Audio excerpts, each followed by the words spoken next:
18 मई यानी आज भारत और पाकिस्तान के डीजीएमओ के बीच बातचीत होनी है।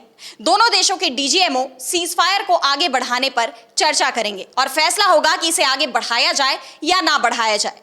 लेकिन इस बीच सीज फायर को लेकर ही सवाल काफी गहरे होते जा रहे हैं और सवाल मोदी सरकार पर उठ रहे हैं, क्योंकि जिस तरह से भारतीय सेना का पराक्रम दिखा इस पूरे संघर्ष के दौरान ऑपरेशन सिंदूर काफी सफल रहा और कहीं ना कहीं कहा यह जा रहा है, दावा किया जा रहा है कि पाकिस्तानी सेना तो बैकफुट पर आ गई थी, लेकिन इस दौरान सीज फायर का ऐलान हो गया और इस घोषणा के बाद ही दोनों देशों की सेनाएं पीछे हट गईं और यह संघर्ष रुक गया, संघर्ष विराम हो गया। लेकिन इन हालात में सवाल ये उठ रहे हैं कि आखिरकार मोदी सरकार ने इसकी घोषणा क्यों की।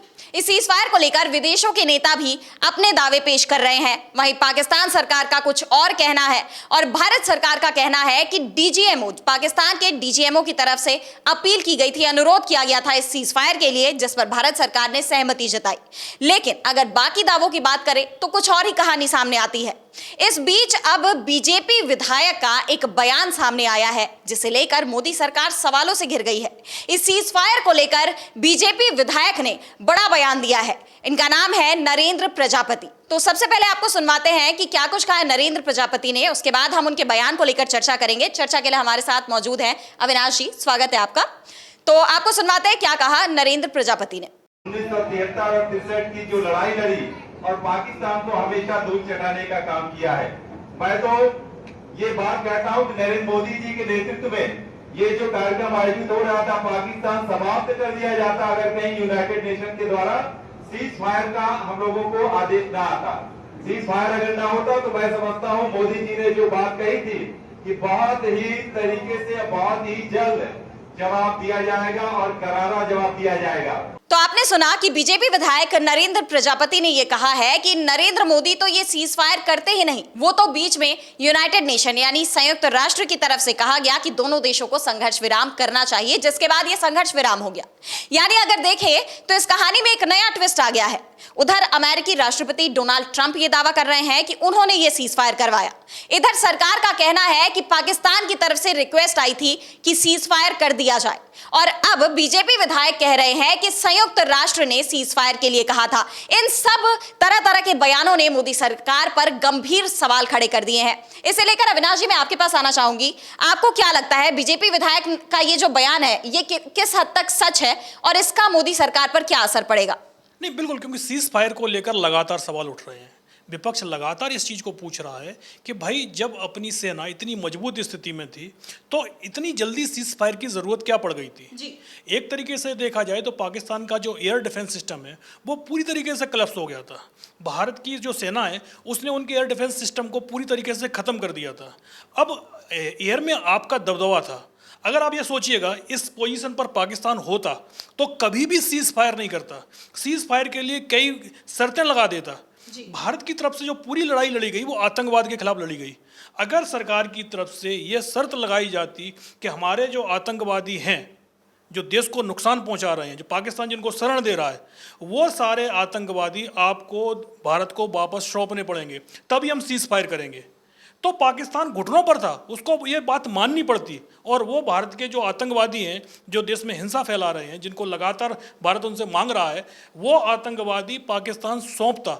लेकिन जिस तरीके से सीज फायर हुआ है उसको लेकर सवाल तो बीजेपी के अंदर भी उठ रहे हैं। जिस तरीके का बयान बीजेपी विधायक ने दिया है कि यूनाइटेड नेशन के दबाव में ये सीज फायर हुआ है, यूनाइटेड नेशन से आदेश आया, विपक्ष भी लगातार यही पूछ रहा है कि भाई ये सीज फायर अचानक हो कैसे गया। जब तक भारतीय सेना ने एक तरह की बढ़त लेना शुरू की है जैसे ही, वैसे ही अचानक सीज फायर हो गया। नवाज शरीफ के जो भाई हैं, जो पाकिस्तान के प्रधानमंत्री हैं शहबाज शरीफ, उनका भी बयान जो आया है, एक दिन पहले ही आया है उनका बयान, जिसमें वो बता रहे हैं कि भारतीय मिसाइलें उनके एयरपोर्ट को हिट कर रही थी। उनके जो आर्मी चीफ हैं उन्होंने फ़ोन करके उनको बताया कि भारत की जो मिसाइलें आ रही हैं वो लगातार उनके जो एयरबेस हैं उनको नुकसान पहुँचा रही हैं। यानी कि पाकिस्तान का डिफेंस सिस्टम तो एक तबाह हो ही चुका था।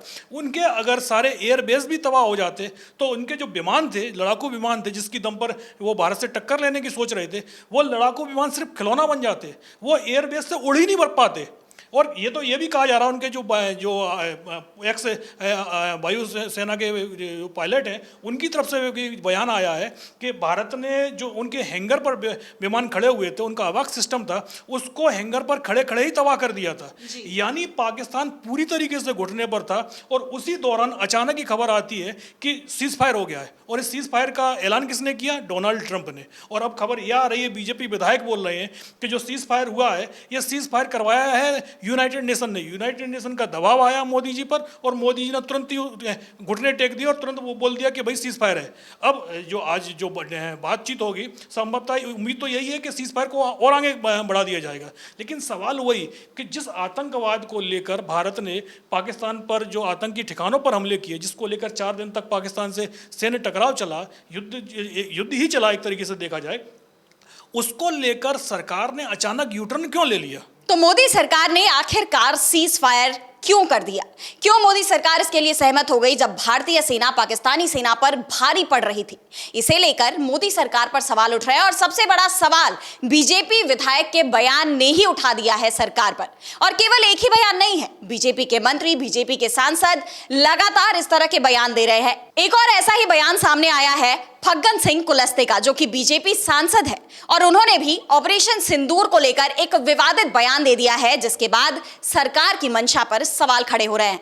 तो सबसे पहले आपको बताते हैं कि क्या कहा फग्गन सिंह कुलस्ते ने। उन्होंने कहा कि ऑपरेशन सिंदूर पर मोदी जी ने जवाब दिया। इस देश के लिए और समाज के लिए उसकी पूरी क्षमता से सेना की हम उसकी बहुत सराहना करते हैं।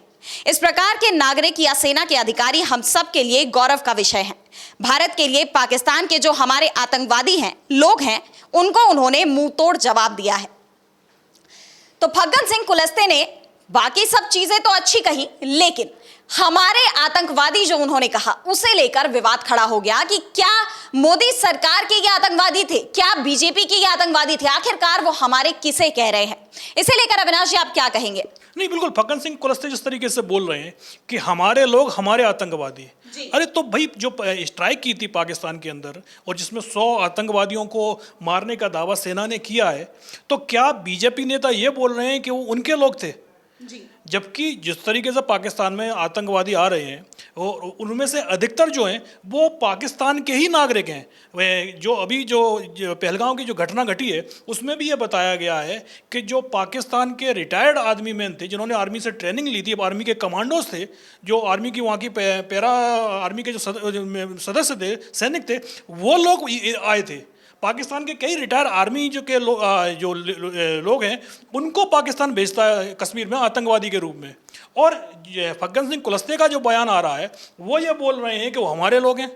तो यदि आपके लोग हैं तो एक तरीके से सीधा सीधा वो सरकार पर ही, अपनी सरकार पर ही सवाल उठा रहे हैं कि जो कश्मीर विवाद है वो हमारे लोगों की तरफ से ही उसको एक तरीके से पैदा किया जा रहा है कि सरकार में शामिल लोग ही हैं क्या?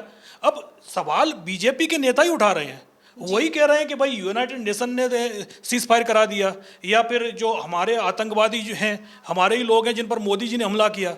तो इन सब चीज़ों का खुलासा तभी होगा जब सरकार की तरफ से साफ साफ कोई बयान आए, क्योंकि सरकार जिस तरीके से हमने देखा बीजेपी के दूसरे नेता हैं, मंत्री हैं, जैसे विजय शाह का बयान आया, उनके खिलाफ कोई कार्रवाई नहीं हुई है। तो अभी बीजेपी की तरफ से ना तो अपने विधायकों को इस तरीके का कोई आदेश दिया गया है जिस तरीके के उनके बयान आ रहे हैं, ना उनका खंडन किया जा रहा है। तो सवाल तो उठ ही रहे हैं और विपक्ष का इसीलिए कहना है कि भाई संसद का सत्र बुला लीजिएगा, उसमें चर्चा हो जाए या प्रधानमंत्री की अध्यक्षता में सर्वदलीय बैठक हो जाए, कुछ तो सरकार करे जिससे विपक्ष को पता चले कि भाई स्थितियां क्या हैं। अब नरेंद्र मोदी ने 25 मई को जो एनडीए से जहाँ सरकार है वहाँ के सीएम बुला लिए हैं। तो भाई बाकी राज्यों के सीएम क्यों नहीं बुला रहे हैं आप? जब ऑपरेशन सिंदूर की आपको जानकारी देनी है तो जानकारी पूरे देश को दी जानी चाहिए ना, हर राज्य के सीएम को बुलाना चाहिए।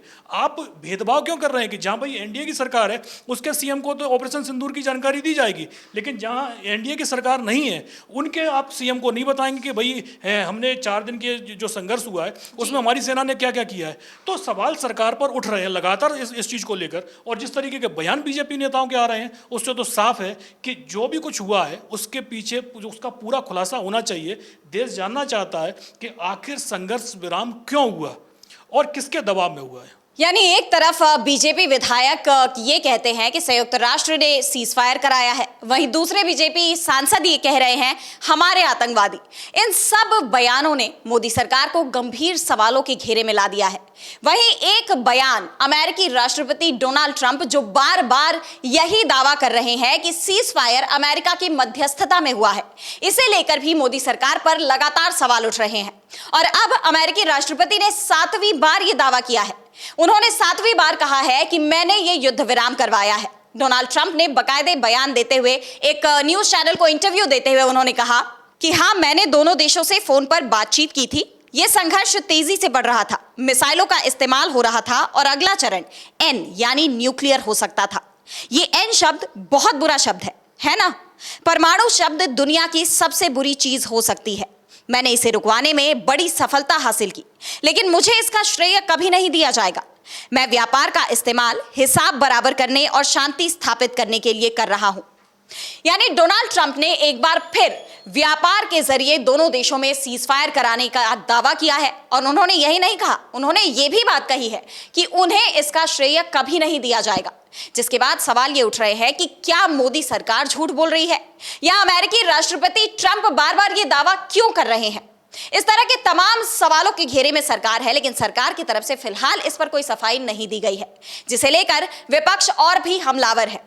तो इस पर और क्या कुछ आगे निकलकर सामने आता है, सरकार क्या कोई प्रतिक्रिया देती है या किस नेता का क्या बयान सामने आता है, ऑपरेशन सिंदूर से लेकर सीज फायर तक, इन सब पर हमारी नजरें रहेंगी और हम आपको भी इन सब से रूबरू करवाते रहेंगे। लेकिन फिलहाल के लिए हमें दीजिए इजाजत। नमस्कार।